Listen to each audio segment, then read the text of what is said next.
উদ্দেশ্য যেটা ছিল, তারা যে কর্মকাণ্ডগুলো চালাচ্ছিল এবং সোশ্যাল মিডিয়াতে সেই সমস্ত কর্মকাণ্ডের ভিডিও পোস্ট করছিল, যেগুলো একটা সেপারেটিস্ট ন্যারেটিভ তৈরি করছিল, একটা বিচ্ছিন্নতাবাদী শক্তির আকারে হয়তো তারা কাজ করছিল বলে আমার মনে হয়েছে। তাহলে কি এটাই ছিল গ্রেপ্তারির আসল কারণ? 4 দিনের পুলিশ হেফাজত হয়েছে গর্গ চট্টোপাধ্যায়ের। গ্রেপ্তারির পিছনে তাহলে কি আসল কলকাঠিটা নাড়ালেন নদিয়ার শান্তিপুরের এই আইনজীবী? তার পোস্টই রয়েছে গোটা কর্মকাণ্ডের পিছনে। অবশেষে সামনে এলো গর্গ চট্টোপাধ্যায়ের গ্রেপ্তারির পিছনে আসল কারণ। কি সেই কারণ?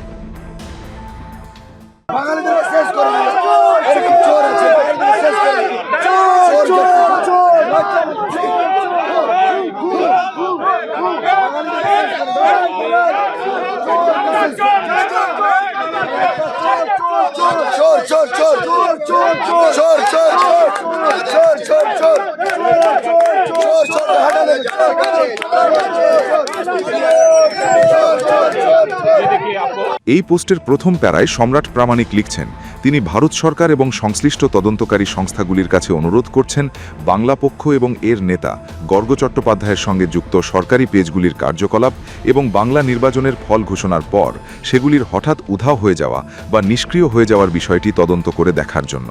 দ্বিতীয় প্যারায় লেখা, বছরের পর বছর ধরে এই সংগঠনের বিরুদ্ধে বাঙালি বনাম বহিরাগত বিভাজনমূলক প্রচার চালানোর অভিযোগ উঠেছে। বিহার, উত্তরপ্রদেশ এবং গুজরাটের মতো রাজ্য থেকে আসা পরিযায়ীদের নিশানা করা এবং দেশের যে কোনো জায়গায় বসবাস ও কাজ করার সাংবিধানিক অধিকারের বিরুদ্ধে শত্রুতার পরিবেশ তৈরি করার অভিযোগও রয়েছে। তৃতীয় প্যারায় লেখা, একই সময়ে সোশ্যাল মিডিয়ায় ভাইরাল হওয়া বিভিন্ন রিপোর্ট এবং ভিডিওতে অভিযোগ করা হয়েছে যে বাংলাদেশের জামাত নেতা মোহাম্মদ নুরুল হুদা মমতা বন্দ্যোপাধ্যায়কে নির্বাচনের ফলাফল প্রত্যাখ্যান করে পশ্চিমবঙ্গকে একটি স্বাধীন রাষ্ট্র ঘোষণা করার আহ্বান জানিয়েছেন। যদি এই ধরনের বিচ্ছিন্নতাবাদী বক্তব্য এবং সীমান্তপার রাজনৈতিক হস্তক্ষেপের অভিযোগ সত্য হয়, তবে ভারতের ঐক্য ও জাতীয় নিরাপত্তার স্বার্থে তা গুরুত্ব সহকারে তদন্ত করা উচিত। সবশেষ প্যারায় লেখা, ভাষা বা সংস্কৃতির নামে বিদেশি বিদ্বেষ, ভয় দেখানো বা বিচ্ছিন্নতাবাদী মনোভাব প্রচার করে এমন যে কোনো সংগঠন বা ব্যক্তির বিরুদ্ধে ভারতীয় আইনের আওতায় নিরপেক্ষ তদন্ত হওয়া উচিত।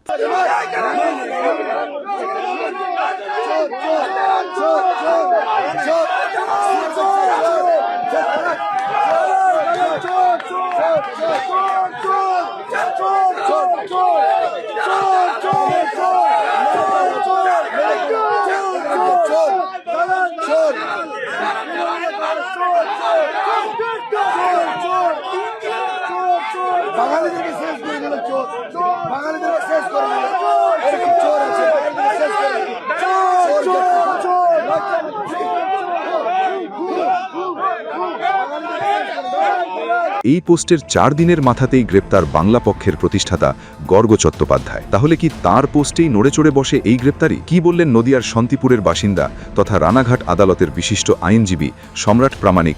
শুনুন। আমার উদ্দেশ্য যেটা ছিল, তারা যে কর্মকাণ্ডগুলো চালাচ্ছিল এবং সোশ্যাল মিডিয়াতে সেই সমস্ত কর্মকাণ্ডের ভিডিও পোস্ট করছিল, যেগুলো একটা সেপারেটিস্ট ন্যারেটিভ তৈরি করছিল, একটা বিচ্ছিন্নতাবাদী শক্তির আকারে হয়তো তারা কাজ করছিল বলে আমার মনে হয়েছে। মূলত যে অভিযোগটা ছিল যে এরা যে ন্যারেটিভটা তৈরি করছে, এটা যে স্টেটগুলো আছে, আদার স্টেট পশ্চিমবাংলার বাইরে, যেমন ইউপি, বিহার, উত্তরপ্রদেশ, এখান থেকে যে মাইগ্রেন্ট লেবাররা আসে, যারা কাজ করতে আসে, তাদের বিরুদ্ধে একটা প্রপাগ্যান্ডারা তৈরি করছিল। মানে তাদের যে কালচারের ভিত্তিতে, তাদের রিলিজিয়ানের ভিত্তিতে, তাদের যে ভাষা, তাদের যে কালচারাল প্র্যাকটিস আছে তার বিরুদ্ধে। কিন্তু ভারত, আমরা জানি, একটা সমস্ত কালচারকে নিয়ে ভারত তৈরি। এটা কালচারাল ডাইভার্সিটির জন্যই ভারত সারা বিশ্বে প্রসিদ্ধ। এখানে সমস্ত ভাষা, সমস্ত রকম কালচারের মেলবন্ধন আমরা দেখতে পাই। পশ্চিমবঙ্গও তার বিকল্প হতে পারে না। পশ্চিমবঙ্গ ভারতের মধ্যেই। তাই আমার মনে হয়েছে যে এটা একেবারেই উচিত নয় এবং কাউকে তাদের রিলিজিয়ান, কাস্ট এগুলোর বেসিসে কাউকে বিভেদ করা যায় না, তাদেরকে হেনস্থা করা যায় না। আপনারাও নিশ্চয়ই দেখেছেন বিভিন্ন ক্ষেত্রে যে সরকারি অফিসাররা থাকে, তাদেরকে, যারা হিন্দিভাষী, তাদেরকে এরা বিভিন্নভাবে অ্যাটাক নামিয়ে এনেছে তাদের ওপর, তাদেরকে হেনস্থা করেছে। এইগুলোই মেনলি যেগুলোতে করে বোঝা যায় যে একটা ডিফারেন্স এরা তৈরি করার চেষ্টা করছে।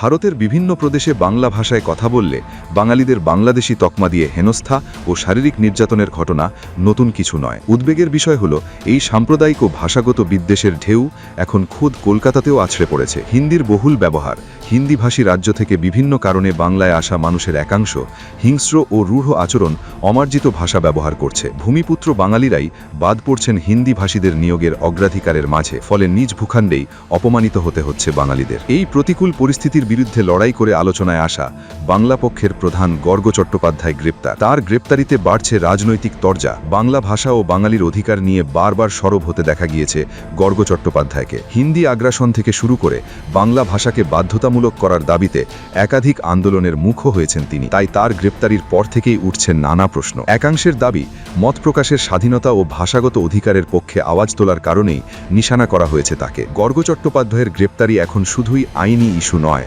তা ঘিরে তৈরি হয়েছে নতুন রাজনৈতিক বিতর্ক। তবে নিজ ভাষা, জাতি ও সংস্কৃতির হয়ে সওয়াল করা কোনো ভুল নয় বলে দাবি করছেন বহু মানুষ। ব্যুরো রিপোর্ট, আর প্লাস নিউজ।